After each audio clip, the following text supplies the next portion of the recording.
Bonjour, on se retrouve sur la chaîne de guidance et soins de l'âme pour une nouvelle présentation d'oracle, l'oracle des portes bonheur de Sylvie Lavoie et illustré par Gabriel Sanchez. Il arrive aux éditions Très Daniel. Je vais vous lire au dos ce qui est indiqué. Invoquer le pouvoir des portes bonheur. Notre âme, dans sa quête éternelle de bonheur, est à la recherche de signes de l'univers. Talismans, gris-gris, symboles, objets magiques ou sacrés, tous envoient un message personnel à qui désire l'entendre et nous invitent à croire en notre intuition. La chance, dit-on, aime être provoquée. Cet oracle vous invite à la rencontrer. Vous trouverez dans le magnifique livre de 160 pages en couleur l'explication de chacune des 33 cartes, ainsi qu'une proposition de méditation et une interprétation onirique des porte-bonheur. Donc on va découvrir tout ça ensemble.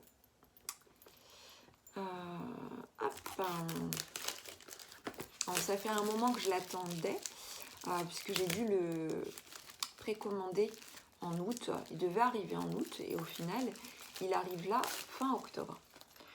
Donc on a une boîte, comme j'ai dû le dire, elle est peut-être déjà, elle n'est pas très grande, en format classique. On a un fond vert avec des écritures qui ressortent ici en doré.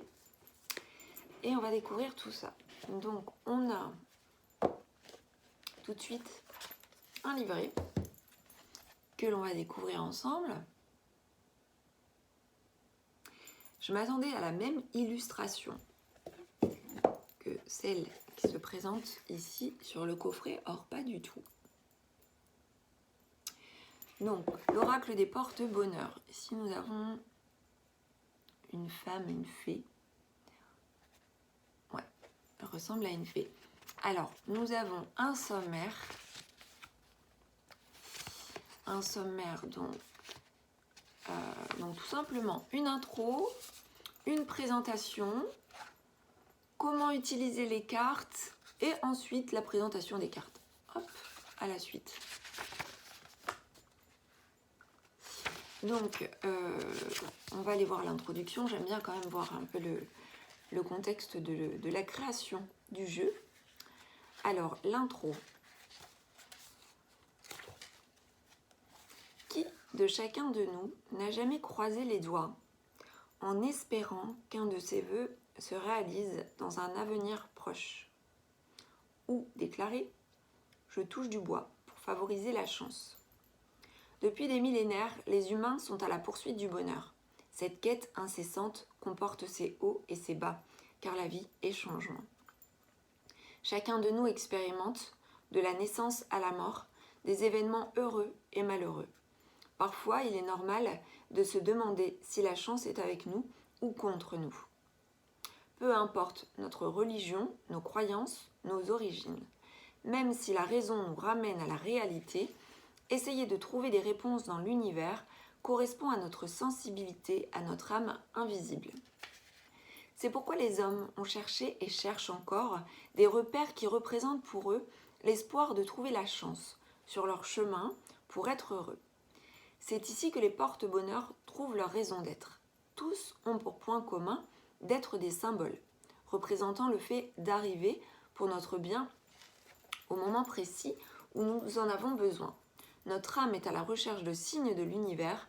Chaque porte-bonheur envoie un message personnel à qui désire l'entendre. L'oracle des porte-bonheur désire entreprendre ce dialogue avec vous, établir une rencontre avec votre chance de pouvoir encore éprouver le bonheur. Les cartes sont une invitation à voyager, s'émerveiller et découvrir des histoires magiques dans lesquelles des moments de grâce sont au rendez-vous. Nous croyons que se fier à son intuition peut améliorer notre propre chance. Et, à ce qu'il paraît, elle aime être provoquée. L'invitation vous est lancée afin de trouver la carte qui vous portera chance. Nous vous souhaitons beaucoup de bonheur. Alors, donc ensuite, on a une courte présentation. On nous dit que cet oracle comprend 33 cartes qui représentent des symboles anciens ou nouveaux de porte-bonheur, que l'on trouve aussi sous d'autres noms, porte-chance, talisman, gris-gris, objet coup de cœur, etc., etc. Ils ont un grand pouvoir de visualisation. Peu importe la nature du consultant se basant sur ses propres expériences et acquisitions. L'oracle donne donc des pistes d'exploration et propose à tout moment de faire un tirage de cartes unique, comme cadeau du hasard. Les cartes proposent également des phrases clés comme pistes de méditation ou pistes de pensée pour travailler sur notre attitude dans la vie. Des porte-bonheur peuvent aussi survenir dans nos rêves. Notre inconscient prend différents chemins pour nous parler. Ces symboles oniriques possèdent souvent les mêmes significations que les croyances populaires sur les porte-bonheur. C'est pourquoi chaque carte de notre oracle donne des informations à ce sujet. Ensuite, nous avons ici comment utiliser donc l'oracle. Il peut être donc utilisé de plusieurs manières. Consultation unique, donc on brasse les cartes, on les étend face cachée et on pioche une seule carte avant de la retourner. Cette carte va représenter le porte-bonheur qui vous correspond. On se laisse imprégner par l'illustration et on laisse les sensations, les images, souvenirs monter en soi. On prend le temps de laisser la carte nous raconter son histoire. Puis, on se pose ces questions. Est-ce que je possède déjà ce porte-bonheur? Si oui, où et dans quelles circonstances l'ai-je découvert? Puis-je aller à sa rencontre et que m'inspire-t-il? Et ensuite, on peut se référer donc au livret explicatif dans lequel la carte est décrite. On s'approprie son message selon son désir. Ensuite, nous avons une autre méthode qui est la carte talisman. Donc cette carte peut devenir sacrée si vous aimez faire des rituels. Alors attendez, pardon, parce que non, on est toujours dans la consultation unique. Donc là, l'auteur a indiqué consultation unique dans laquelle on retrouve cette méthode que je viens de vous décrire, la carte porte-bonheur. On retrouve la carte talisman, la carte conseil et la carte des songes. Donc la carte talisman, c'est la carte qui peut devenir sacrée si vous aimez faire des rituels ou d'autres pratiques spirituelles. Elle peut être utilisée comme mantra du jour ou pour plusieurs jours. On la transporte avec soi, dans sa poche. C'est un peu compliqué de mettre ça dans sa poche, mais bon, en tout cas sur soi. On nous dit ou dans le porte-monnaie, placez-la en évidence sur votre bureau, dans votre chambre ou sur un hôtel à offrande. Ce qui me semble plus pratique que de mettre ça dans sa poche, on risque de l'abîmer. La carte conseil, donc pour vous ou pour les autres, la carte choisie peut servir de guide lorsque nous sommes indécis ou lorsque nous désirons savoir si notre décision est la bonne. La carte des songes, si on rêve donc d'un porte-bonheur compris dans l'oracle, on se réfère tout simplement à sa signification. Ensuite, nous avons la consultation accompagnée. Alors là, la consultation accompagnée, on nous dit que l'oracle peut être utilisé comme complément à d'autres ressources divinatoires. Il peut aider à changer nos pensées afin de rectifier nos actions. Ayant le pouvoir de chasser le mauvais œil, les cartes des porte-bonheur atténueront les cartes négatives révélées par d'autres jeux ou prédictions. De plus, les messages de méditation apportent des pistes de réflexion supplémentaires. Et ensuite, on arrive directement donc à la présentation des cartes avec l'illustration de la carte, son nom et la description de son symbole. Par exemple, ici, la carte 1, c'est l'encre. Alors, je vais vous dire juste pour cette première carte, pour que vous ayez un aperçu de comment ça se présente pour les autres cartes. Donc l'encre, ce symbole marin si populaire comme choix de tatouage, est assurément un signe de chance. Cet objet servant à amarrer les bateaux afin d'assurer la stabilité nécessaire pour débarquer sur la terre ferme et sera toujours indispensable aux marins, anciens ou modernes. Lorsque l'ancre est jetée et s'accroche au fond de l'eau, la sécurité est assurée. Ce lien qui attache est devenu une figure de protection, donc de chance. L'ancre marine représente aussi l'engagement et le sentiment d'être arrivé à bon port. C'est le porte-bonheur idéal pour les amoureux. Et donc ainsi, ensuite vous avez ici adopter une encre comme porte-bonheur. Donc je suppose qu'à chaque fois c'est pareil, voilà. On vous propose d'adopter le sujet de la carte comme porte-bonheur avec des suggestions. Par exemple, faites-vous tatouer une encre sur la peau ou appliquer des tatouages éphémères, portez des bijoux en forme d'encre, visitez des parcs maritimes ou des endroits de baignade où l'on peut se procurer des objets décoratifs du monde marin. On vous dit ce que rêver d'encre signifie. Ça signifie rechercher un appui solide pour se reposer. Et ensuite, une phrase donc à méditer, une citation. De temps à autre, je jette l'encre pour me ressourcer. Donc voilà, et vous avez ainsi la même chose pour toutes les autres cartes. Et à la fin, vous avez une note à propos de l'auteur et à propos de l'artiste. Donc l'auteur est éducatrice en petite enfance, conseillère en santé naturelle, passionnée de la nature sous toutes ses formes. Originaire du Québec, vivant à la campagne, elle aime faire rayonner toutes les belles saisons de son environnement sous forme d'écriture. Au fil des ans, Sylvie Lavoie, je ne me suis pas trompée dans son nom, Sylvie Lavoie, donc a combiné ses expériences et connaissances sous forme de poésie. Livres de phytothérapie, livres jeunesse, écriture de haïkus et écriture ésotérique. Elle réalise que cette dernière activité l'a toujours habitée, parce que créer des oracles lui permet de partager la magie qui se retrouve dans tous ceux qui ont gardé leur cœur d'enfant proche de leur vraie nature. Il s'agit seulement d'écouter et de voir les signes. Donc ensuite, on nous donne des infos pour la suivre, si vous voulez faire une capture écran. Voilà.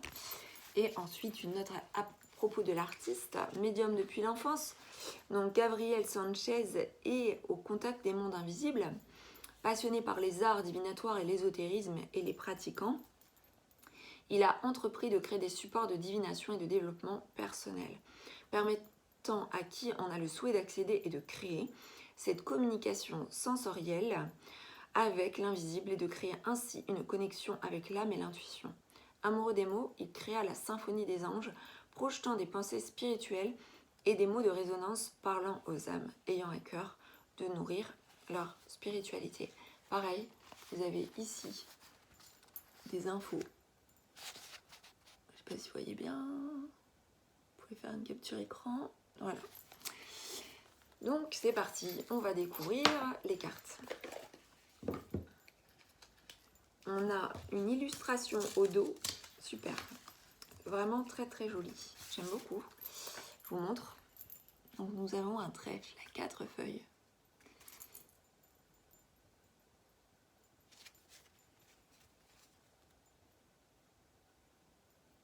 Avec ici pas mal de trèfles. On a comme ici un symbole de victoire également. Ça me fait penser en fait au laurier, mais bien que ça n'a pas l'air d'être du tout un laurier, à moins que ce soit des trèfles accrochés. C'est très joli. Et ensuite, on va découvrir tout ça. Donc les cartes. Donc nous avons cette première carte de l'encre que je viens de vous présenter.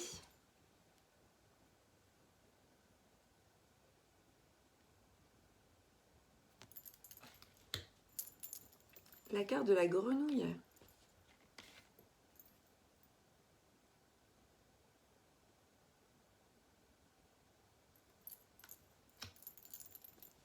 Alors, l'arc-en-ciel, c'est l'illustration que l'on retrouve sur le livret.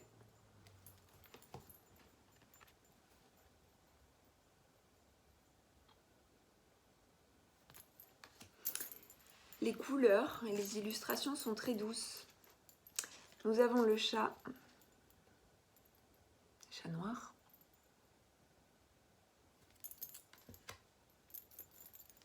Nous avons le dauphin.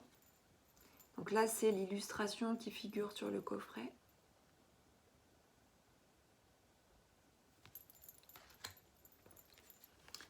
coccinelle.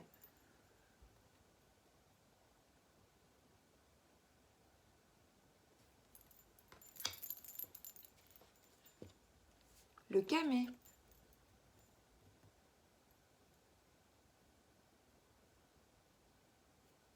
Porte ici en bijou.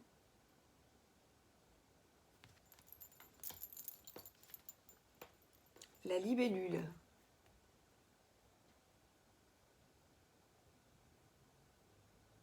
Bon là forcément il faut connaître le symbolisme au niveau des tirages, donc impérativement si on ne connaît pas, bon là il y en a des toutes simples comme celle-ci qui arrive, l'étoile filante, qui est très jolie aussi.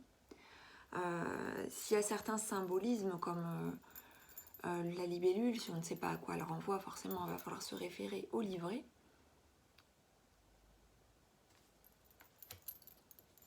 Le papillon.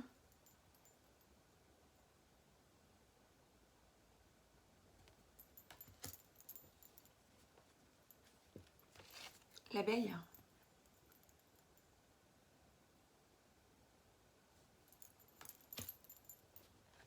Le fer à cheval.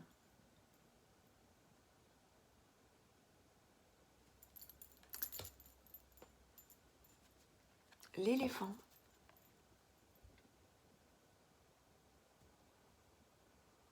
C'est vraiment très doux, il y a beaucoup de douceur dans ces illustrations.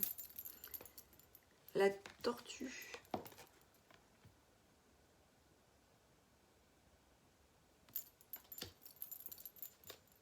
Le chien. Regardez comme il est mignon.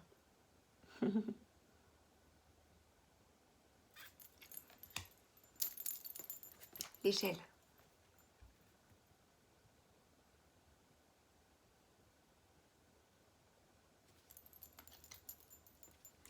Le poisson.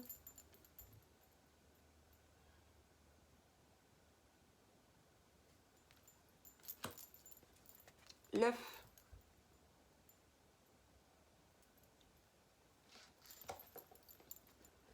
La corne d'abondance.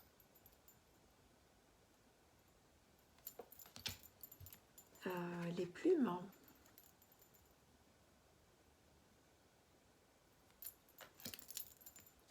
Nous avons le cœur. C'est très... c'est vraiment doux, enfin, il y a un style vintage romantique. Ça me plaît bien. Ensuite, nous avons le bois.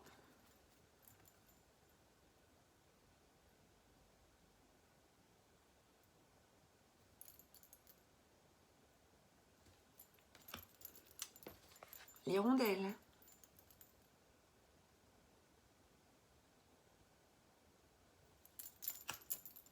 Le muguet.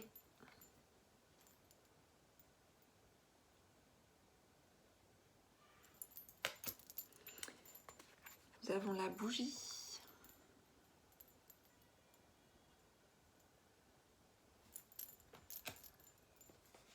Ensuite, votre porte-bonheur. Quel est-il? Votre porte-bonheur. On a un coffre avec une lune, un coffre ouvert avec une lune. Qu'y a-t-il dans ce coffre? Alors, le porte-bonheur, est-ce le coffre ou est-ce ce qu'il y a dedans? Alors, là, ça m'intéresse d'aller voir un peu ce qu'on nous dit par rapport à votre porte-bonheur. Donc, le 26, c'est la carte du consultant.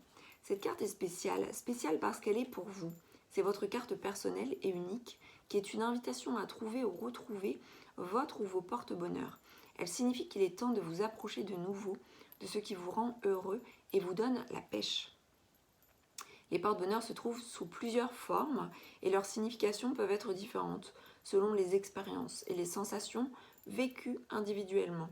Ce sont des symboles qui agissent selon la magie personnelle de chacun. C'est pourquoi nous leur donnons une place de choix dans l'oracle des porte-bonheur afin de ne pas les oublier. Une fois les vôtres trouvés, faites en sorte de les faire vivre de nouveau afin de faire renaître la complicité entre vous. À vous de jouer pour les retrouver car elles peuvent se cacher sous plusieurs formes. D'où ce symbolisme du coffre ouvert avec voilà, les porte-bonheur qui sont cachés finalement, enfin, qui peuvent être cachés, à nous de les trouver, de les identifier et de les faire vivre. Nous avons les coquillages.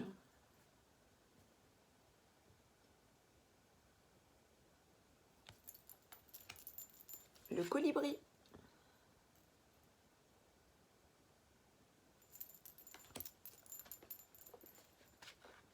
Les souvenirs d'enfance.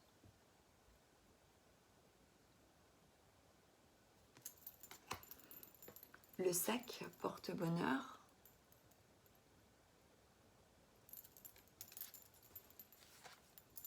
Les nuages.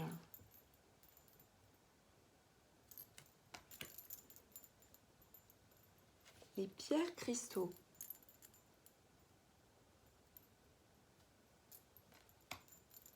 Et pour terminer, donc la carte numéro 33, le trèfle à 4 feuilles. Donc voilà pour la présentation de cet oracle, l'oracle des porte-bonheur de Sylvie Lavoie. J'espère que cette présentation vous aura plu. J'espère aussi que voilà, vous êtes intéressé par mes vidéos. N'hésitez pas à liker, à commenter, à partager. Et puis, écoutez, je vous retrouve pour une autre vidéo très prochainement. Je vais vous présenter pour novembre 2021, j'en profite pour vous le dire, une nouveauté, donc le Lovoscope sur ma chaîne. Donc pour tous les signes astro, voilà, une guidance avec des tarots oracles pour avoir un petit peu des infos sur votre vie affective, sentimentale, amoureuse. Donc cela dès novembre 2021. Donc les amis, n'hésitez pas à vous abonner à la chaîne de guidance et soins de l'âme. Et je vous dis à très vite pour une nouvelle vidéo. À bientôt.